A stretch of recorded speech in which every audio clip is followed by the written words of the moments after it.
Fala galera, de volta com as aulas. Demorei um pouco mais porque estava querendo colocar um quadro aqui para a gente poder seguir a forma como eu sei trabalhar, a forma como eu aprendi a dar aula. Fazer essa transição da sala de aula com o aluno presente para o vídeo é muito difícil para o professor. Eu estou sentindo essa dificuldade e resolvi tentar fazer uma adaptação, voltar para o Cuspe-Giz, que é de onde eu vim e o que eu sei fazer. Bom, a aula de hoje, dependência dos Estados Unidos. É uma matéria que vai dar prosseguimento à matéria iluminismo, né? Às vezes foge o nome. O que acontece, gente? O iluminismo, ele surge na Europa, principalmente na França, né? Onde ele tem o seu grande momento, embora o primeiro pensador iluminista, a gente diga que é o John Locke. O iluminismo ele vai achar o seu grande momento lá na França, com Voltaire, com Montesquieu, com Rousseau, com toda essa galera que vai ser importantíssimo para esse movimento, tá ok? Só que o primeiro grande movimento iluminista de fato, não pré-iluminista, porque a Revolução Inglesa a gente pode dizer que ela é um pouco pré-iluminista, né? O movimento propriamente dito, ele vai se dar mais tarde. Então, o primeiro movimento de fato, de inspirações iluministas, já com o movimento cultural, filosófico em funcionamento, o primeiro vai ser a independência dos Estados Unidos. Para a gente entender como se deu isso aí, a gente tem que primeiramente entender o que era, né, o que vai vir a ser os Estados Unidos. A parte inglesa da América, ela tem o seu início com as 13 colônias inglesas, tá? Vou colocar aí uma imagem agora para vocês das 13 colônias inglesas na América. Essas 13 colônias, elas se iniciam de uma forma diferente daquelas colônias que a gente já está acostumado a ver. O Brasil colônia, a América Espanhola. Durante muito tempo, inclusive, professores, historiadores diziam que haviam as colônias de exploração e as colônias de povoamento. Que a colônia portuguesa, a colônia espanhola, seriam colônias de exploração, enquanto que a colônia inglesa seria de povoamento. Isso não é muito bem. Por quê? Vamos lá. Nunca existiu essa coisa da colônia de povoamento. Vamos povoar tal lugar. Não. Por quê? Porque o colonialismo, tá? Séculos 16, 17, 18, né?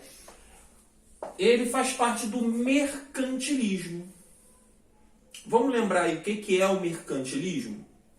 É uma política econômica adotada lá nos países europeus, adotada pelos monarcas europeus, monarcas absolutistas, a fim de justamente criar recursos para esse Estado, gerar recursos para o rei. Então, ninguém vai povoar um lugar para gerar recursos para o rei. Não há uma ligação com isso, a não ser que esse povoamento seja num local que seja produtivo.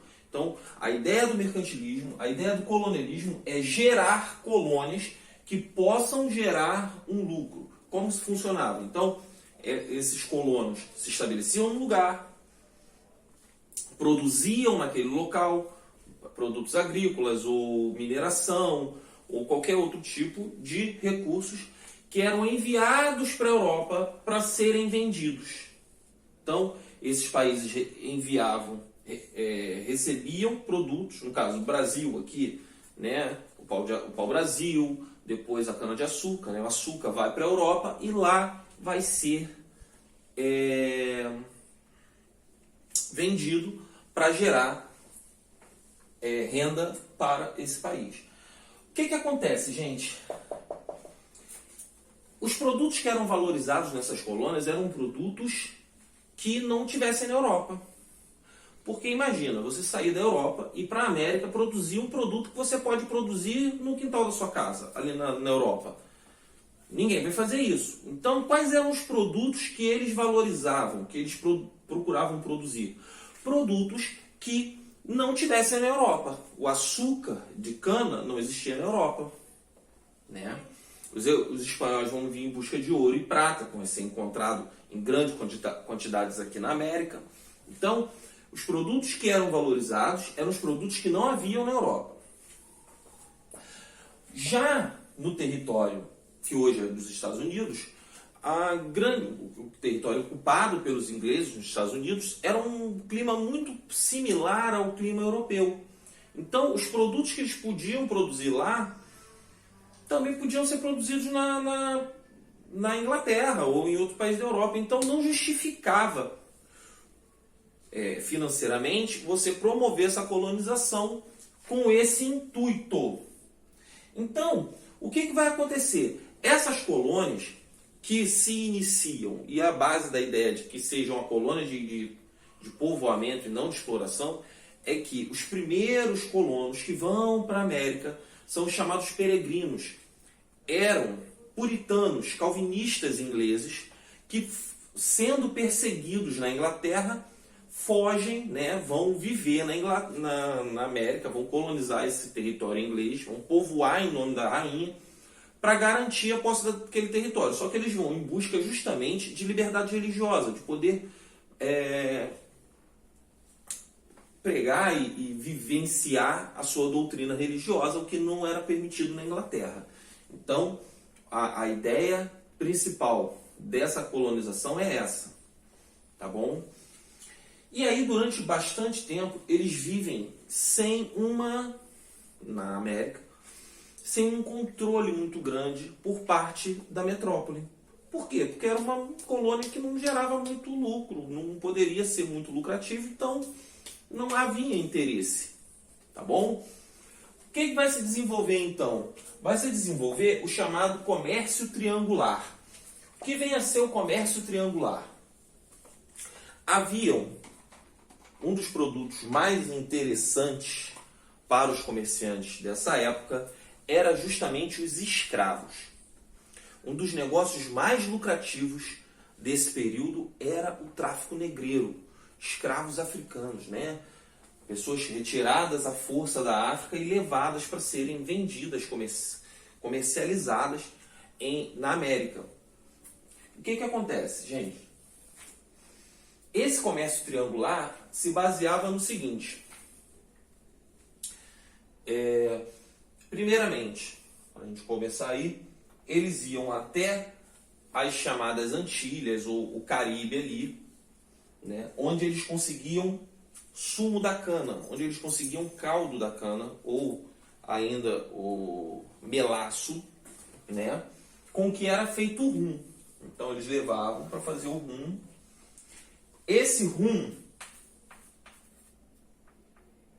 ele era levado para a África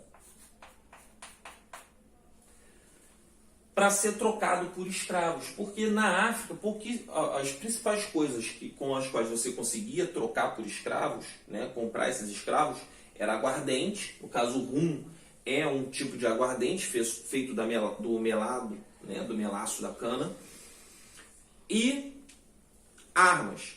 Então eles trocavam esse rum por escravos.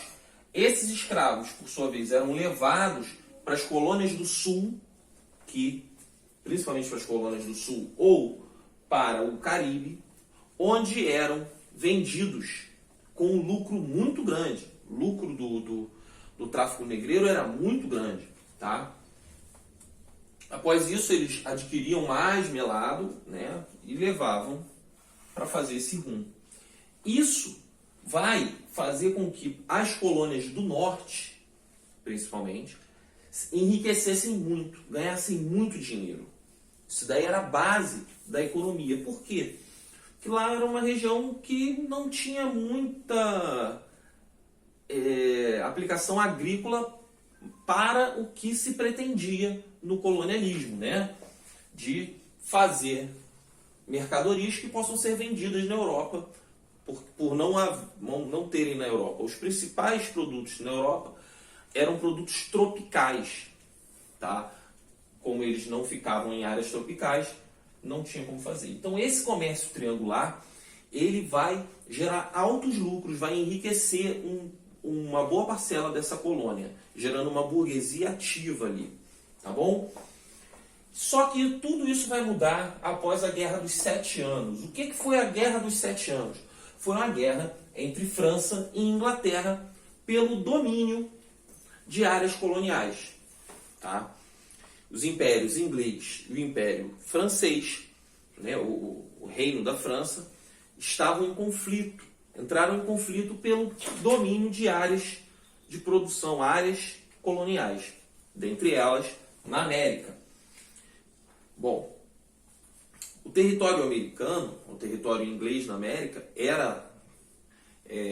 fazia limite tanto com o território francês, principalmente, mas também até com o território espanhol.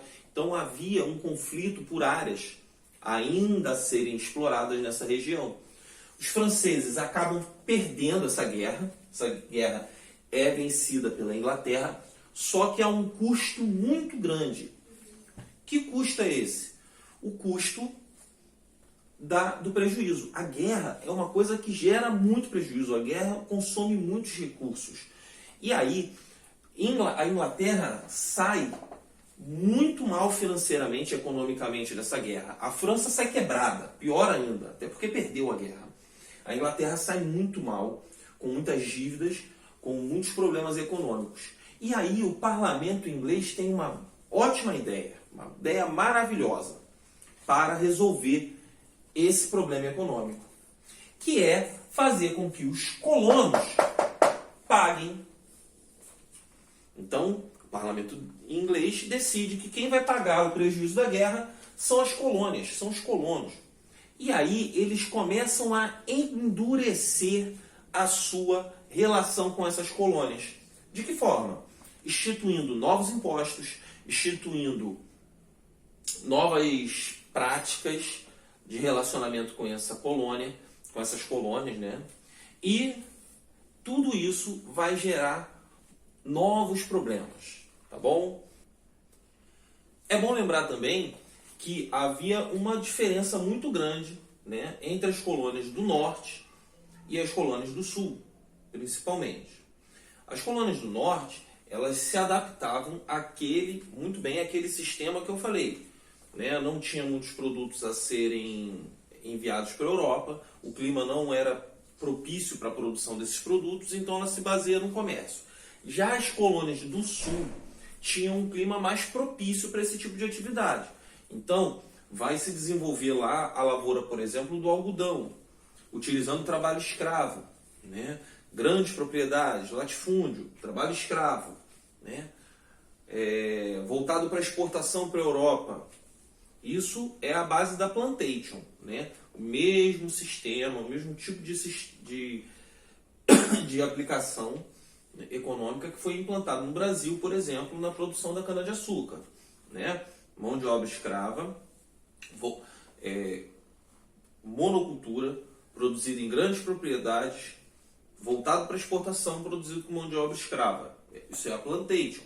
Essa atividade era aplicada lá no sul dos Estados Unidos. Um dos produtos que eram produzidos em larga escala era o algodão, que era enviado para as fábricas inglesas durante esse período da Revolução Industrial. Beleza? Bom, como o parlamento inglês decidiu, então, que os colonos é que iam pagar a dívida da guerra, a conta da Guerra dos 7 Anos, vem, então, leis aprovadas pelo parlamento inglês destinadas a criar novos impostos, novas taxas, novas cobranças sobre a população das 13 colônias. A primeira delas, Lei do Açúcar, de 1764, que institui um aumento na taxa, né, no imposto sobre o açúcar, e também obriga aos colonos a comprarem todo o açúcar, todo o produto, né, derivado da cana-de-açúcar das Antilhas Inglesas. Tá bom? Então, isso vai trazer uma insatisfação muito grande porque boa parte desse negócio era feito de forma livre, sem taxação da Inglaterra. Agora não.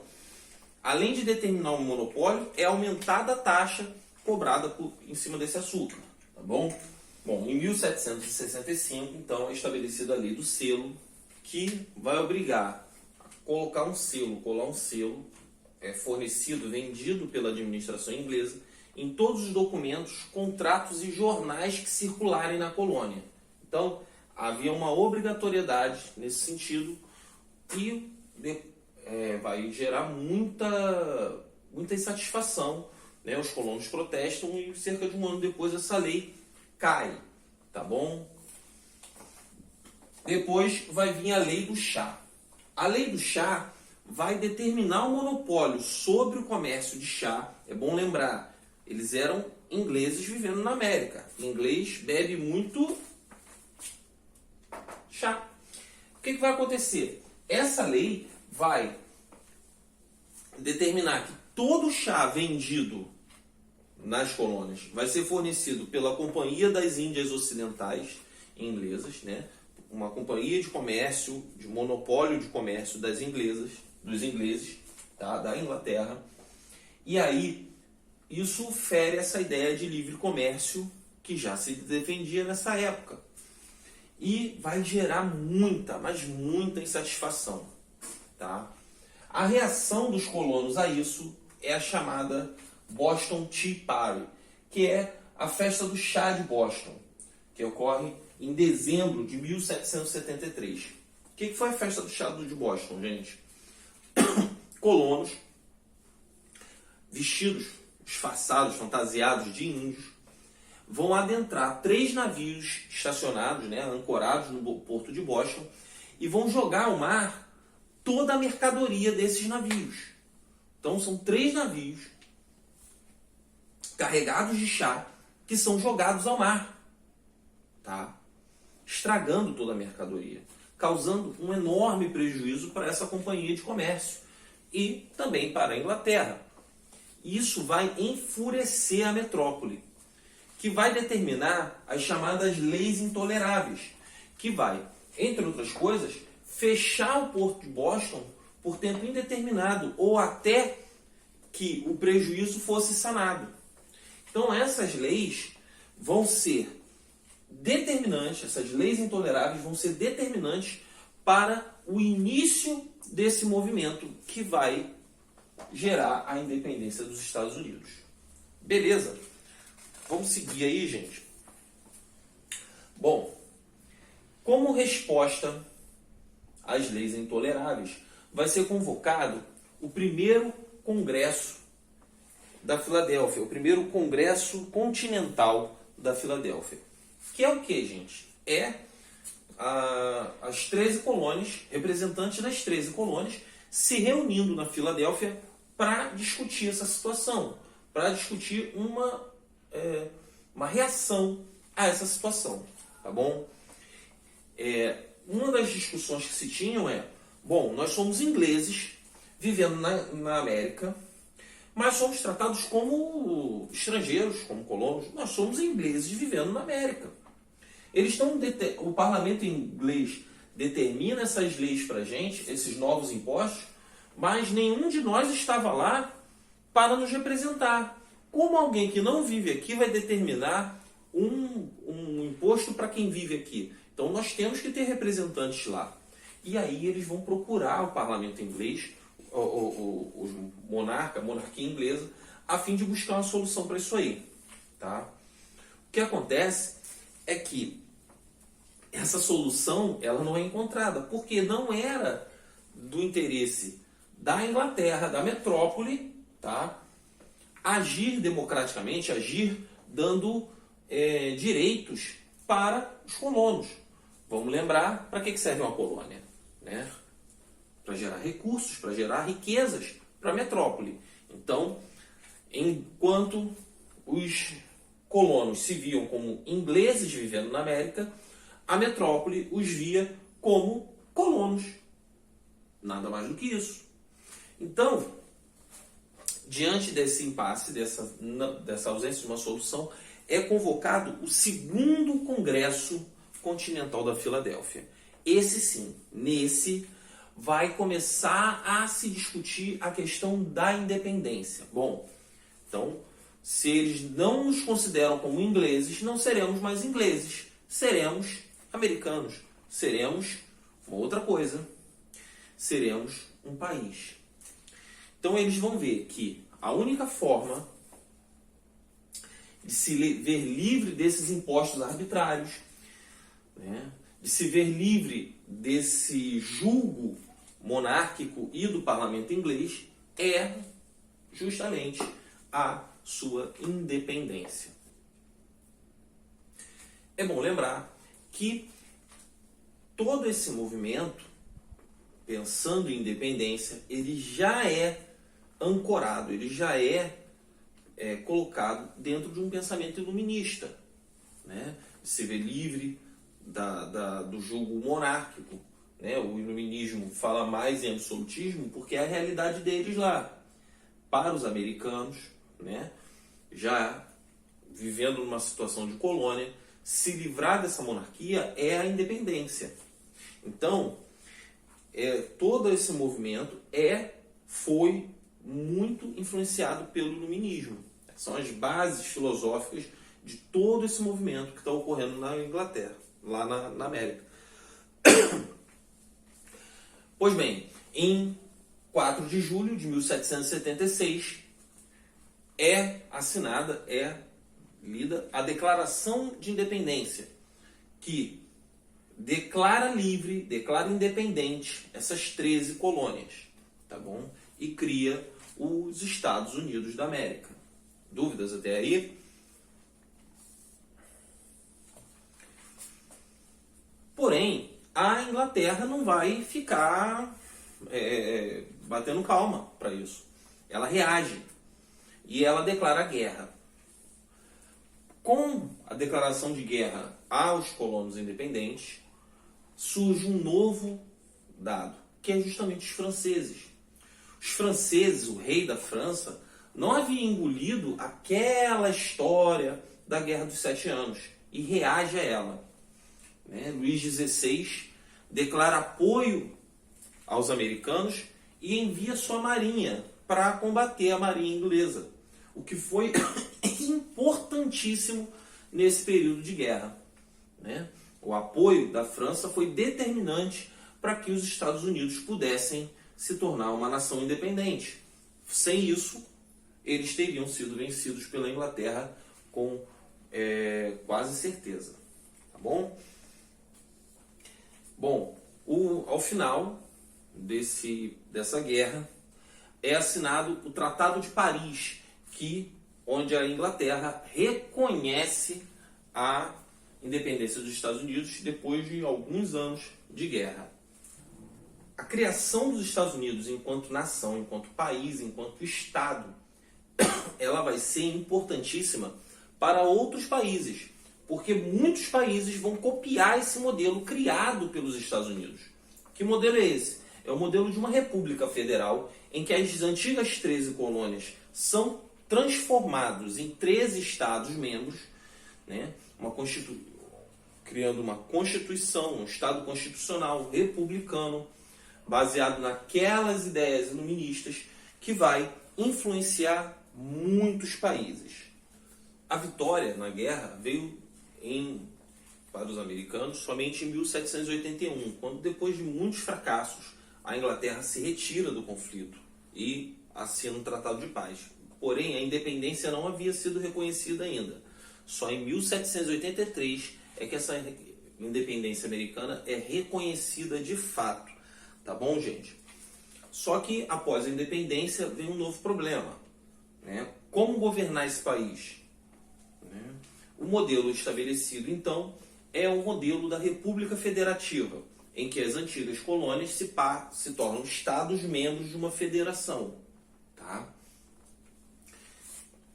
A criação dessa colônia vai seguir os ideais desse país, vai seguir os ideais iluministas, divisão dos 3 poderes, vai seguir o modelo da liberdade, da igualdade. Porém, uma coisa vai ficar de fora, que é justamente a questão da liberdade. Por quê? Havia nesse novo país uma diversidade muito grande e algumas pessoas tinham seus negócios baseados na escravidão. Então, a escravidão é mantida nos Estados Unidos, tá? Recém-criado. Eles não aboliram a escravidão, embora fosse um ideal iluminista, ou embora houvesse defensores do fim da escravidão, mas nos primeiros passos, né, na criação desse país, a escravidão é mantida e fica por longos anos ainda. Tá bom, gente? Bom, vou finalizando aqui minha aula.